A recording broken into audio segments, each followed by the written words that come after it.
որ կարիք ունեն ել ավելի մեծ ուշադրության, ել ավելի մեծ ջանքի եւ բարեկային ծառայությունը այս տեսանկյունից հատուկ կենտրոնացում է ունեցել թեմայի ուղղությամբ եւ ըստ այդմ 24 թվականին 23 թվականի համեմատությամբ ճանապարհատրանսպորտային պատահարների թիվը նվազել է 299-ով, զոհերինը 45-ով, վիրավորներինը 421-ով եւ սա այն պայմաններում, երբ որ արդեն իսկ գրեթե միլիոնի հասնող տրանսպորտային միջոցներ ունենք հաշվառված Հայաստանի Հանրապետության տարածքում։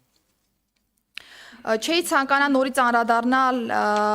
ոստիկանության նկատմամբ վստահության ցուցիչներին, որովհետև բազմիցս եմ այս մասին բարձրաձայնել եւ պիտի ասեմ, որ գոհունակության ցուցանիշի պարբերական վերանայում եւ լավարկում ունենք ոստիկանության նկատմամբ, սա մեզ լրացուցիչ խթան է տալիս շարունակելու այս ուղղությամբ աշխատանքները եւ ել ավելի ամրապնդելու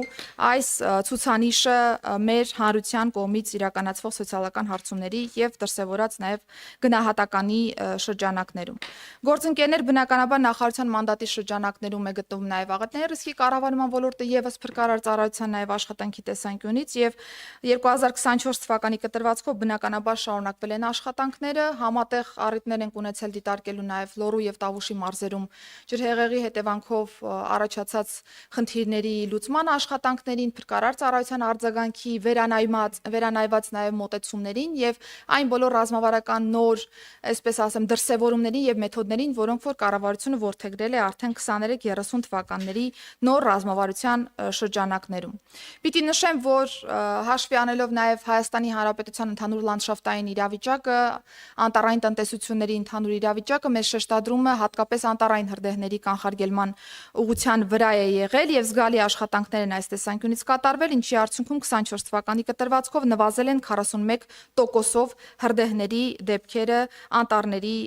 մասով։ Իհարկե, մի շարք վիճակագրական տվյալներ եւս կան, որոնք որ զետեղված են եղել կառավարության ծրագրի կատարողականի շրջանակներում, հարցերի դեպքում դրանց ավելի մանրամասն կանդրադառնամ, բայց ես նշեմ, որ